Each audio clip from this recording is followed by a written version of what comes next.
Este é mais um momento para explicação da palavra de Deus.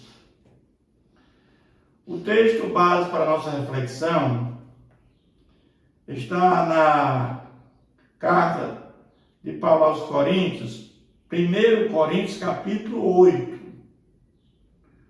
O tema que consideramos central para esse capítulo é a liberdade cristã deve ser orientada pelo amor. Havia na igreja de Coríntios muitas contendas. Nós vimos nos capítulos 6, no capítulo 5, a impureza, né? No capítulo 6, litígio entre os irmãos. No capítulo 7, a questão da impureza sexual. E agora surge um novo conflito. É que como a cidade de Corinto tinha muitos deuses e havia muito sacrifício a esses ídolos, né? Agora Paulo é questionado acerca das coisas sacrificadas aos ídolos. E havia dois grupos. Você pode comer uma carne que é sacrificada ao ídolo, ou não pode comer. Uns diziam que pode, outros que não podem. E aí essa questão vai até Paulo. Por quê? Essas pessoas que já estavam fazendo parte da igreja, que eram convertidas, elas sabiam o que era correto. Amar o próximo, comunhão com Deus, uma prática de vida em obediência à palavra de Deus, né? Mas também eles sabiam que era errado, né? Que era viver na prática do pecado. Apesar de nós, regenerados pelo Espírito Santo, continuamos pecadores. Só que o nosso pecado é acidental. O crente convertido não vive mais na prática do pecado. Mas o fato é que isso chega até Paulo para ele dizer sobre coisas sacrificadas aos ídolos. Ele vai dizer, no que se refere às coisas sacrificadas a ídolos, reconhecendo que todos somos senhores do saber. Mas o saber ensoberbece, mas o amor edifica. O fato é que a igreja, ela tinha muita soberba. Porque nós vamos entender que Corinto era uma cidade que tinha muito conhecimento filosófico, né? E muitos convertidos tinham muito conhecimento. E muitos se achavam com muito conhecimento, né? E sabemos que a soberba ela afronta, né? E nos afasta de Deus. Deus quer de nós humildade, Deus quer de nós compromisso com a palavra de Deus, reconhecendo que nós somos pequenininhos diante do nosso Deus. E sem Ele nada podemos fazer. Mas o Paulo aqui está dizendo que a liberdade cristã, ela deve ser orientada pelo amor, porque o amor edifica. E a soberba afasta de Deus. É isso que Paulo quer dizer para aquelas pessoas. Mas o fato é que ele diz, mas se alguém ama a Deus, esse é conhecido por Ele. O fato de amar a Deus não quer dizer que Deus nos conhece. Porque esse amor não é o amor, o ágape, aquele amor que Deus quer que nós tenhamos para com Ele. Muitas vezes esse amor não é verdadeiro. Mas o amor verdadeiro que nós temos pelo nosso Deus nos torna que que Deus nos conhece. Ele nos conhece, por quê? Mas se alguém ama a Deus, é ser conhecido por Ele. Quando você ama a Deus de forma verdadeira, Ele nos conhece. E agora eles vão entrar na questão das comidas sacrificadas aos ídolos, da carne sacrificada aos ídolos. No tocante à comida sacrificada a ídolos, sabemos que o ídolo em si mesmo nada é no mundo. E que não há senão só Deus. Então o ídolo, ele não é nada. Ele não fala, ele tem boca e não fala, ele tem ouvido e não escuta, ele tem olhos e não vê, tem ouvidos e não escuta. O único Deus verdadeiro que tem poder, que é o Criador de todas as coisas, que mandou seu Filho para morrer em nosso lugar, para trazer salvação eterna para nós, é o Deus Criador do mundo. Ele vai dizer, porque ainda que há também alguns que se chamem deuses, quer no céu ou sobre a terra, como há muitos deuses e muitos senhores. Todavia, para nós, há um só Deus. Aqueles deuses que existiam em Corinto, cada casa tinha um deus, basicamente. E aquelas pessoas cuidavam daquele deus, tratavam, limpavam. O interessante é, em vez daquele deus cuidar das pessoas, as pessoas cuidavam dos seus deuses. Diferentemente do Deus que nós cremos, que é o Deus verdadeiro, o Deus criador de todas as coisas, que Ele cuida de nós. É o Deus que nos amou primeiro, é o Deus que nos guarda, que nos livra do mal, que nos dá o livramento, que nos provê o alimento físico, o alimento espiritual. Esse é o Deus que nós cremos. O Pai de quem são todas as coisas. E para quem existimos um só Senhor Jesus Cristo, pelo qual são todas as coisas, e nós também por Ele. Então, esse é o Deus que nós cremos. Entretanto, não há esse conhecimento em todos. Nem todos aqueles convertidos da igreja de Corinto tinham esse conhecimento.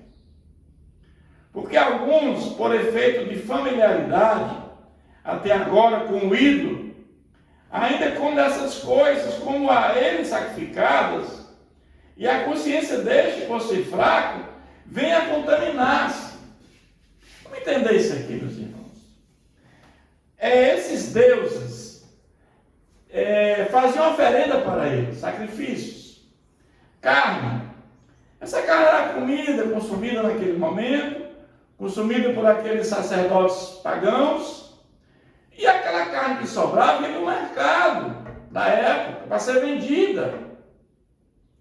E às vezes era a melhor carne, até mais barata. E o crente fraco, o que é o crente fraco? O crente fraco é aquele neófito na fé. É aquele crente que ainda não tem a consciência clara, né, do pecado. O que é pecado, o que não é pecado. Então, às vezes, muitas vezes, vou exemplificar aqui para ficar mais claro.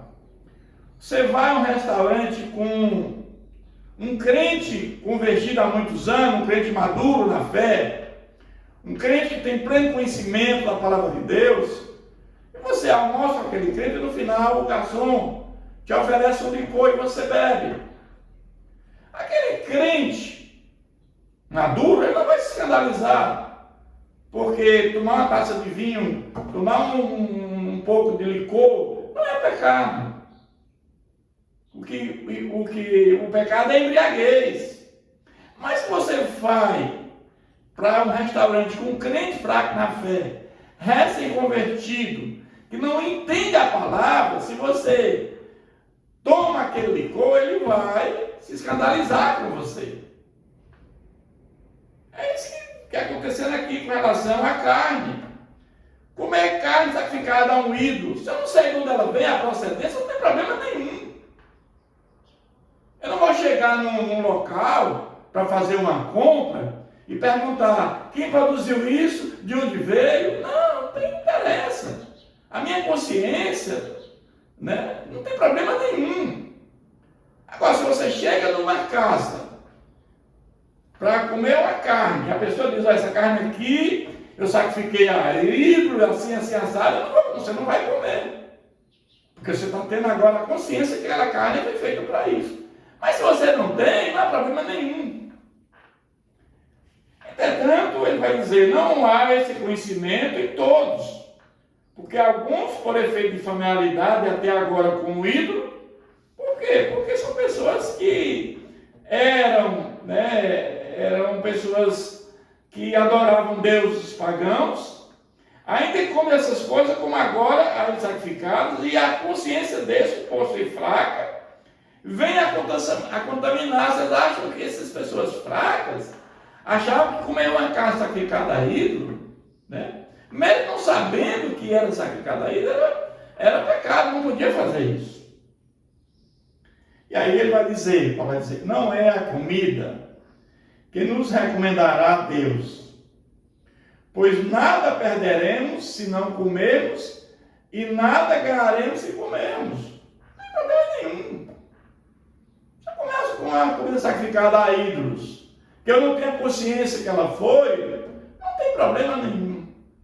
O que contamina o homem é o que sai da boca, não o que entra. Vede, porém, que esta vossa liberdade não venha de algum modo a ser tropeço para os fracos. Ou seja, a liberdade cristã deve ser orientada pelo amor. Vede, porém, que essa liberdade não vem de algum modo a ser tropeço para os fracos. Se você está diante de um neófito, de um crente fraco, procure não fazer aquilo que vai constrangê-lo, que vai fazer ele cair.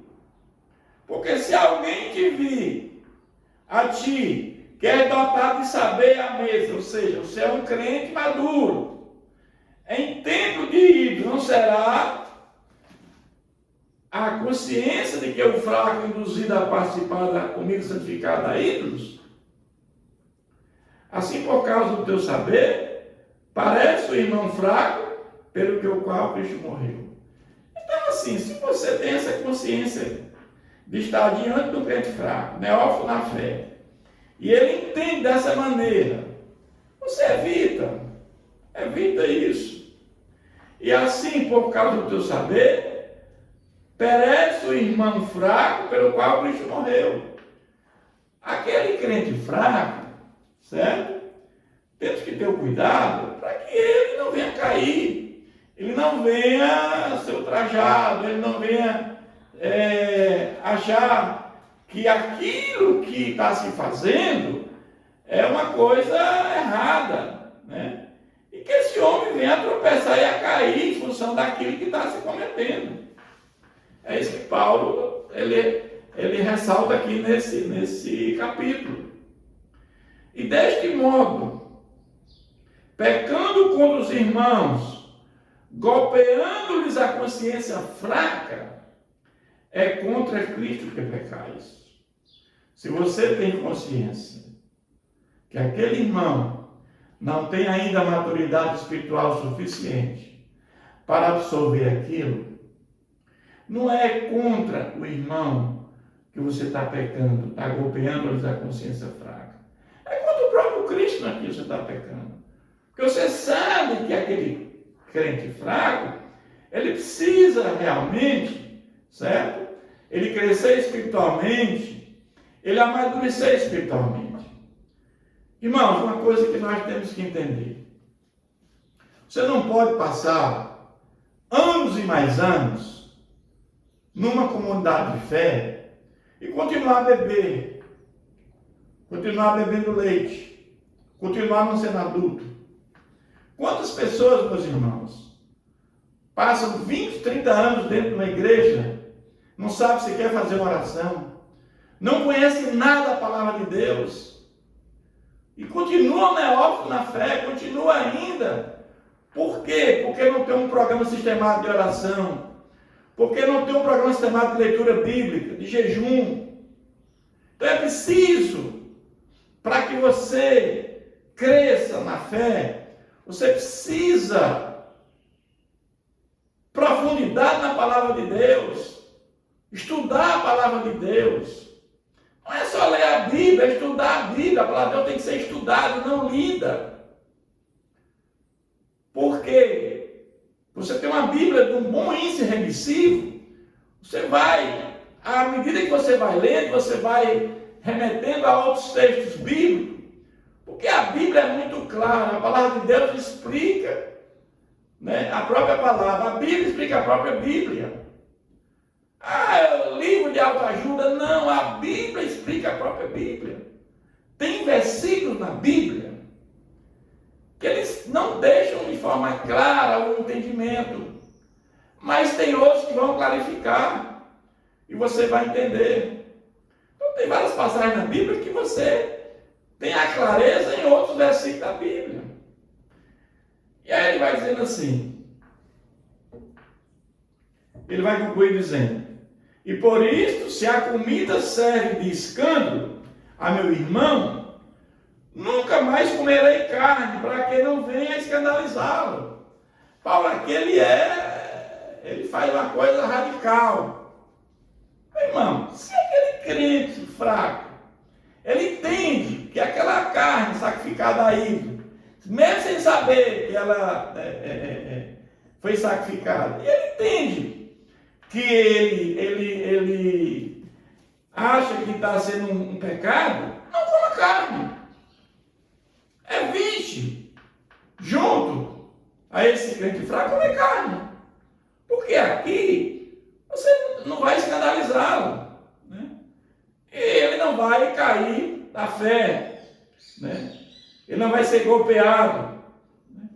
Então é isso que Paulo ele nos ensina, certo? Nesse capítulo 8.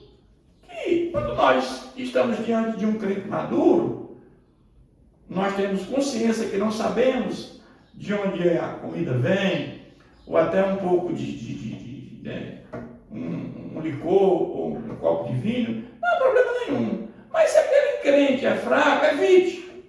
Não beba. Não beba. Evite. Não beba. Não coma a carne naquele momento. Então é isso que Paulo nos interage, nos mostrando como nós devemos proceder diante de crentes ainda imaturos. Que Deus nos abençoe.